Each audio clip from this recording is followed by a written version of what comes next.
नमस्कार, मैं हूं कंचन अवस्थी और एक बार फिर से आप सभी लोगों का स्वागत करती हूं क्राइम चक्र के एक नए एपिसोड में एक नई कहानी के साथ।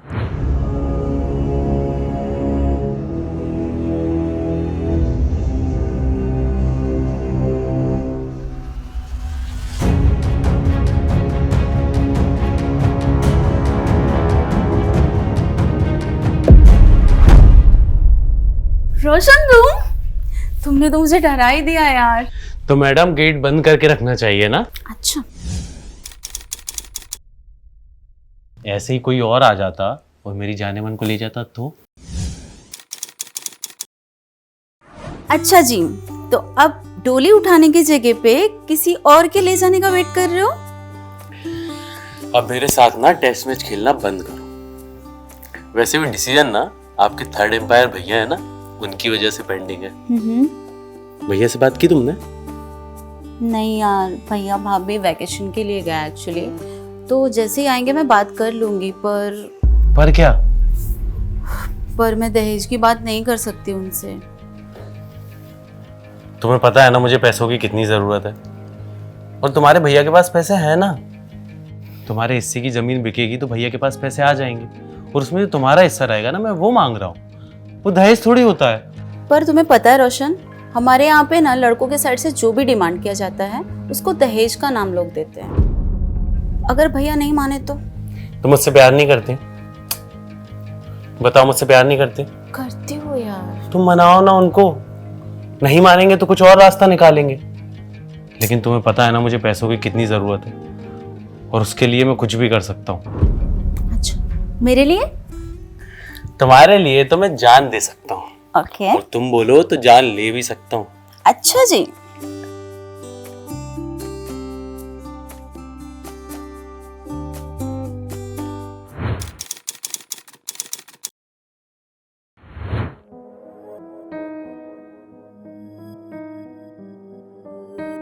हेलो। ले आई पैसे? हाँ, पूरे पैसे ले आई, और तुमने जो लोकेशन बताया था वहीं खड़ी हूँ। वहीं साइड में बैग रख के चुपचाप वहीं चली जाओ।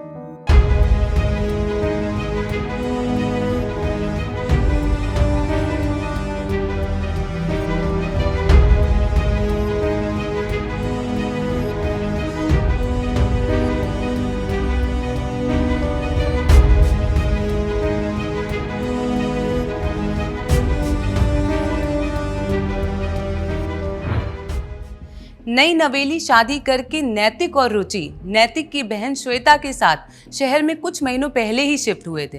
श्वेता का बॉयफ्रेंड रोशन भी उसी शहर में आकर बस गया था।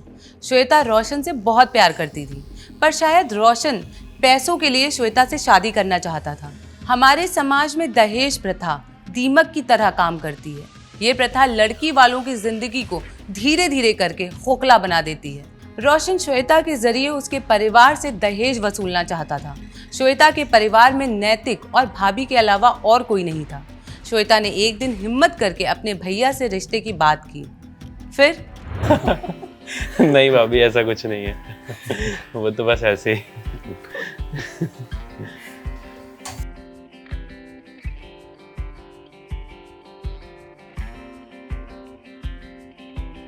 अरे, अपनी श्वेता तो अभी से ही लड़के वालों की हो गई। अरे भाभी, आप भी ना। चलो, अच्छा है कि आप दोनों एक दूसरे को पसंद करते हैं। श्वेता ने मुझे बताया आपके बारे में। बस भैया आपका आशीर्वाद और मिल जाए ना, तो मैं और श्वेता एक नई लाइफ शुरू कर सकते हैं। भाई का आशीर्वाद तो हमेशा बहन के साथ रहता है।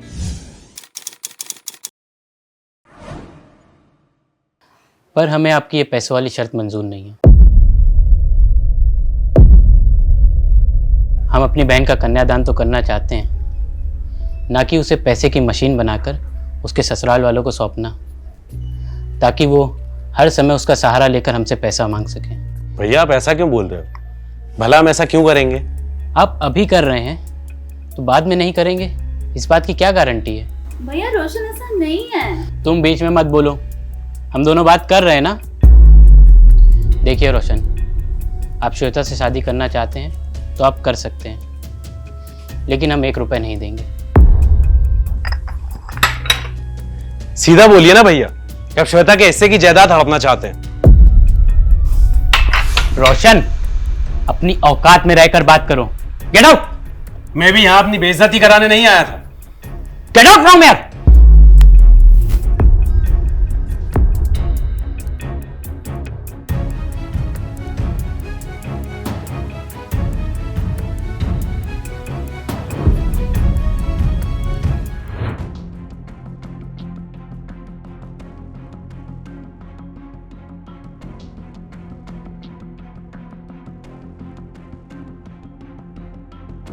जो हुआ वो अच्छा नहीं हुआ। श्वेता के मन में भी यही भावना आई होगी कि हम उसकी जायदाद हड़पना चाहते हैं। अभी हमारे पास ये सोचने का वक्त नहीं है, और श्वेता को हम ऐसे परिवार में तो बिल्कुल नहीं भेजेंगे जहाँ लोग पैसे के लिए भूखे बैठे हों। आपकी बात सही है, लेकिन श्वेता को कौन समझाए? वो तो रोशन से शादी करने की जिद ठान बैठी है। तुम तो जानती हो ना कि श्वेता नादान है। इसका मतलब ये तो नहीं ना कि उसकी नादानी में हम भी उसका साथ दें। तुम टेंशन मत लो, हम कुछ करते हैं।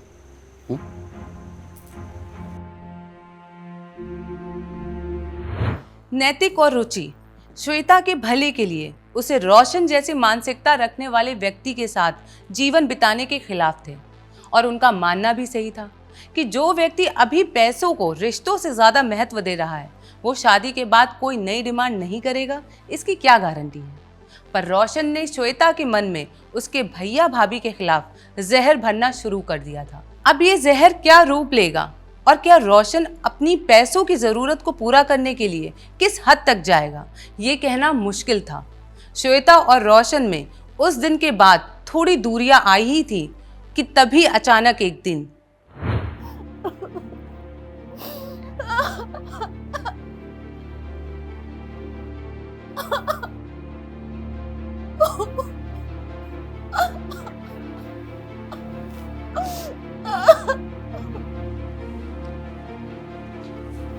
सर, हस्बैंड वाइफ है, सुसाइड केस है। कोई सुसाइड नोट मिला? नहीं सर। तो कैसे कह सकते सुसाइड है? सर वो पॉइजन की बॉटल है। इसे फॉरेंसिक के लिए भेज दो। मैडम जी, दोनों बॉडीज को पोस्टमार्टम के लिए भेज दो।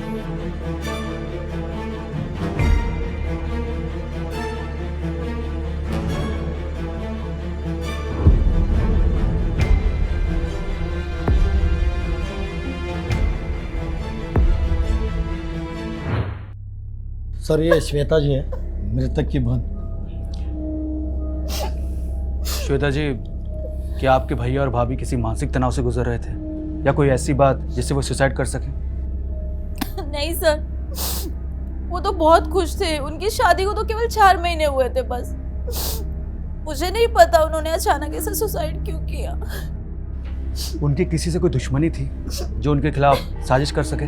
नहीं सर, हम लोग यहाँ पे न्यू है, हमारी फैमिली बिल्कुल यहाँ पे न्यू है, किसी को भी नहीं जानती है। बस भैया के एक दोस्त है, उससे ज्यादा भैया ने कभी कुछ शेयर नहीं किया मुझसे। आप प्लीज खुद को संभालिए, जो भी है इन्वेस्टिगेशन में पता चल ही जाएगा।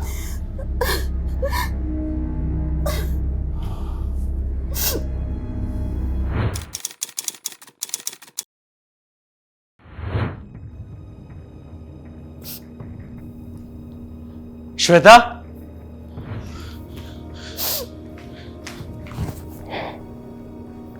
संभालो अपने आप को।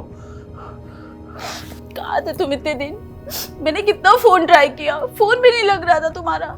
मैं बहुत अर्जेंट काम से कहीं गया हुआ था, मुझे पता चला। लेकिन भैया और भाभी ने अचानक सुसाइड क्यों कर लिया? उन्हें तुम्हारे बारे में एक पल के लिए भी ख्याल नहीं आया कि तुम उनके बिना कैसे रहोगी? तो मुझे भी लगता है कि मैं सुसाइड कर लूं और भैया और भाभी के पास चली जाऊं। पागल हो, ऐसी बात फिर कभी मत करना। अब मैं आ गया हूं ना। अब तक तो नहीं देना, तो मुझे लगता था तुम भी मुझे छोड़कर चले गए हो। अब मैं आ गया हूं ना, अब मैं हमेशा तुम्हारे साथ रहूंगा।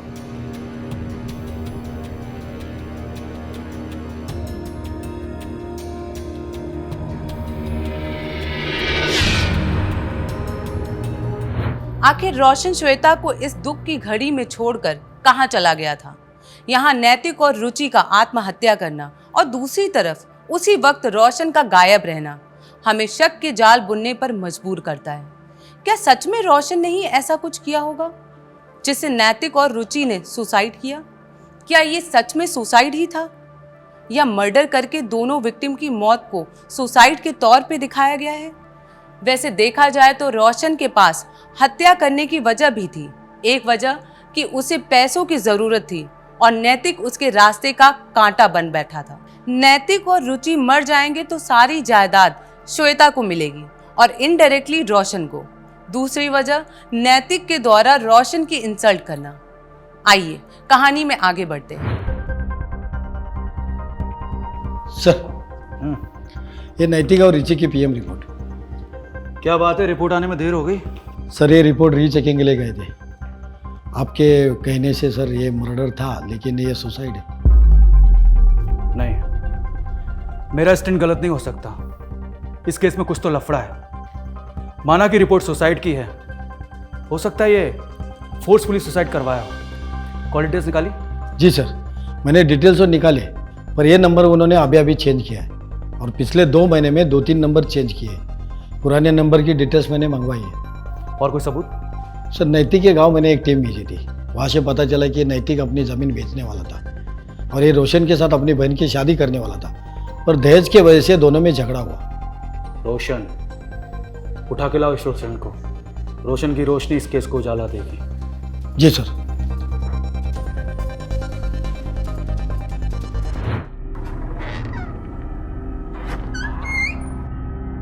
सर, ये है रोशन। तो रोशन जी, अब बताइए शादी की तैयारी कैसी चल रही है? सर मुझे यहाँ पर क्यों लाए हो आप? क्या किया है मैंने? आपने एक परिवार को दहेज के लिए इतना मजबूर किया कि उस परिवार के बड़े भाई और भाभी ने सुसाइड कर लिया। क्या झूठा इल्जाम लगा रहे हो सर आप मुझ पर? सर, तेरे ऊपर इल्जाम नहीं लगा रहे, तेरे नाम की कंप्लेंट है वो बता रहे हैं। लेकिन सर ऐसा कुछ नहीं है। तो कैसा है वो बता दे, तेरे हिसाब से हम काम करेंगे। हम तो सच खोज रहे हैं जो तूने छुपा के रखा है। सर मैंने कुछ नहीं किया और यही सच है। सर मैं सच कह रहा हूं। सर मैं मानता हूं कि मैंने दहेज की डिमांड की थी, लेकिन वो मेरे और श्वेता के बेटर फ्यूचर के लिए की थी सर। दहेज लेना अपराध है, जानता है ना तू? हाँ सर मुझे लगा कि इसमें उन्हें कोई दिक्कत नहीं होगी। सवाल उनकी बहन की जिंदगी का था सर। ये ऐसे नहीं मानेगा। जब तक ये सच ना बोले तोड़ते रहो इसे। सर, मैंने कुछ नहीं किया सर। पुलिस ने रोशन को हिरासत में लेकर उस पे दहेज मांगने और दहेज के लिए लड़की वालों के घर वालों पर दबाव बनाने का केस दर्ज किया और उसे कड़ी तरीके से पूछताछ शुरू की, पर कुछ हाथ नहीं लग रहा था। रोशन अपनी ही बात पे अड़ा हुआ था कि उसने कुछ नहीं किया है। क्या सच में ये केस सिर्फ सुसाइड का था और पुलिस इसे मर्डर समझने की गलती कर रही थी? भले ही ये मर्डर ना हो, सुसाइड हो, पर उसके पीछे भी कोई ना कोई वजह तो जरूर होगी। कोई शौक के लिए आत्महत्या तो नहीं करेगा, वो भी एक हंसता खेलता परिवार। और रोशन जैसे लोगों को तो सलाखों के पीछे ही रहना चाहिए, नहीं तो पैसों की लालच में ये शादी जैसे पवित्र रिश्ते को भी पैसों की लेन देन का धंधा बना देंगे। इसी बीच श्वेता रोशन की जमानत करवाने पुलिस स्टेशन पहुंची। श्वेता जी, आर यू श्योर आप रोशन के खिलाफ कोई केस नहीं करना चाहती हैं? अगर आप किसी दबाव में हैं तो हमें बता सकती। नहीं सर, मुझे रोशन के खिलाफ कोई केस फाइल नहीं करनी है। आप जो भी उनके ऊपर चार्जेस लगाए हैं प्लीज़ हटा दीजिए। अब भैया भाभी तो रहे नहीं, कम से कम रोशन के साथ ही मैं बची खुशी ज़िंदगी तो जी लूँ, या आप उसके साथ भी मुझे जीने नहीं देंगे? देखिए, हम तो सिर्फ अपना काम कर रहे थे।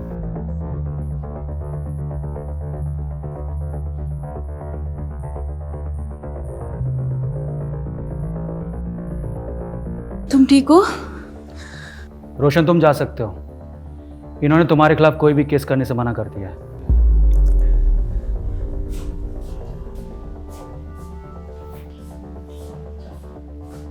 सर, मुझे लगता है श्वेता भी इनसे मिली हुई है, क्योंकि भैया और भाभी के जाने के बाद पूरी जायदाद इसकी हो जाएगी। जिस तरह से रोशन को सपोर्ट कर रही है, ये रोशन के साथ भी हो सकती है। वो नैतिक और रुचि के पहले नंबर की कॉल डिटेल्स निकाली? जी सर, नैतिक और रुचि की कॉल डिटेल्स की फाइल। सर, ये रही।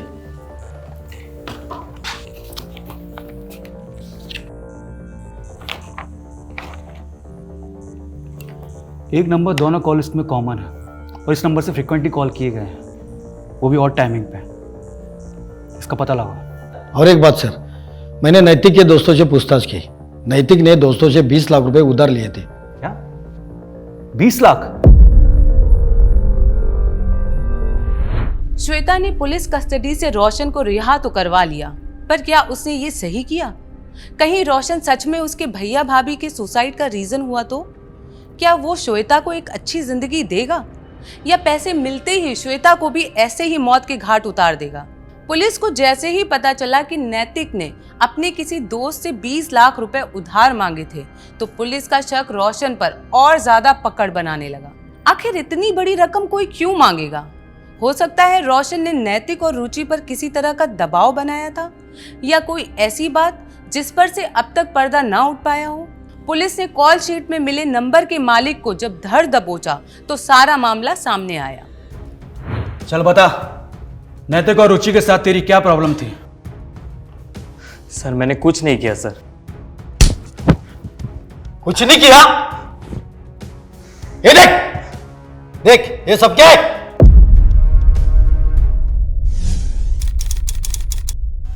अब सच बता, वरना इतना मारूंगा कि तेरी आत्मा भी शरीर से बाहर निकल के पोंछ देगी। बताता हूँ सर मुझे पैसों की बहुत ज़रूरत थी। नैतिक और रुचि मेरे ही गांव से थे। उनकी शादी के बाद वो शहर चले गए, लेकिन मुझे पता चला कि नैतिक अपनी ज़मीन बेचने वाला है, उसके पास पैसा आएगा। इसलिए मैंने सोशल मीडिया से उनके फ़ोटो निकाल कर मॉब किया और न्यूड बना दी।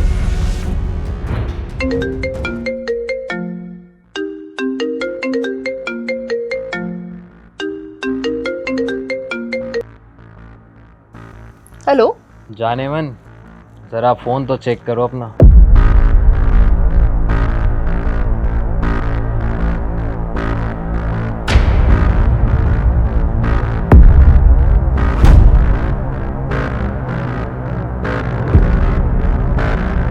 ये सब तो मेरे सोशल मीडिया के फोटोज हैं। इनके साथ क्या किया तुमने और कौन हो तुम? ये तुम्हें पता है कि ये मॉब फोटोज है, मुझे पता है, लेकिन पब्लिक तो फोटोज देखकर पूरा मजा लेगी। जब तेरी बीवी को लोग इस हाल में देखेंगे तो सोच तुझ पर क्या बीतेगी। कौन हो तुम और क्यों कर रहे हो ये सब? देखो, देखेंगे तो अब लोग तेरी कमसीन जवानी, तेरा और तेरे पति का घर से बाहर निकलना मुश्किल हो जाएगा। पूरे इंटरनेट पे तेरे फोटोज वायरल कर दो। जहां भी जाएगी हर वक्त लोगों की नजरों में हवस का शिकार होते हुए पाएगी। बोल, कर दूं वायरल? देखिए आप जो भी हैं, आपको जो चाहिए हम वो सब देंगे, मगर प्लीज ऐसा मत कीजिएगा, हमारी जिंदगी बर्बाद हो जाएगी। 20 लाख रुपए रेडी रखना, जगह मैं बताता हूँ। और सुन, अपनी बीवी को अकेले भेजना।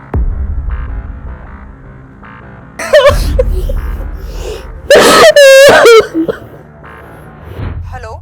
ले आई पैसे? हाँ, पूरे पैसे ले आई और तुमने जो लोकेशन बताया था वहीं खड़ी हूँ।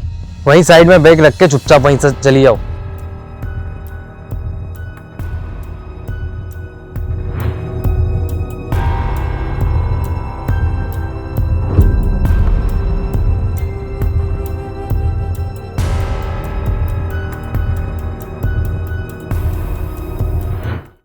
जब उन्होंने तुझे पैसे दे दिए तो फोटोज वायरल क्यों किए?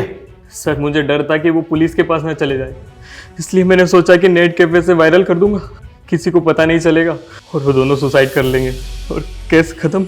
और तुझे लगा कि अपराध करके कानून से बच जाएगा। अपराधी कितना भी शातिर क्यों ना हो, कानून की गिरफ्त में आ ही जाता है। इसे इतना मारो कि अपना भी फोटो एडिट करने से पहले 100 बार सोचे। सर, लोकेश एक आम बंदा, पैसों की कमी का हो या पैसों का लालच, जिसने उसे अपराध के ऐसे दलदल में ढकेल दिया जिसकी वजह से कितनी जिंदगियां बर्बाद हुई। सोशल मीडिया एक ऐसा प्लेटफॉर्म है जो हमारी सहूलियत के लिए बनाया गया है, ताकि हम दूर रह के भी एक दूसरे से जुड़ सके, एक दूसरे की जिंदगी के बारे में जान सके। पर आजकल सोशल मीडिया पे कोई भी तस्वीर डालना खतरे से खाली नहीं है। ना जाने कब आपकी तस्वीर से छेड़खानी करके कोई आपको ब्लैकमेल करना शुरू कर दे। नैतिक और रुचि की तस्वीर लोकेश ने पैसे वसूलने के बाद भी वायरल कर दी, जिसकी वजह से दोनों ने अपनी जान गंवाई। हम सबको इससे ये सबक मिलता है कि जब भी हम कोई भी तस्वीर सोशल मीडिया पे डालें, उसकी सेटिंग में जाके उसे हमारे फ्रेंड सर्कल के अलावा किसी और के लिए अवेलेबल ना रखें। अगले एपिसोड में आपसे फिर मुलाकात होगी।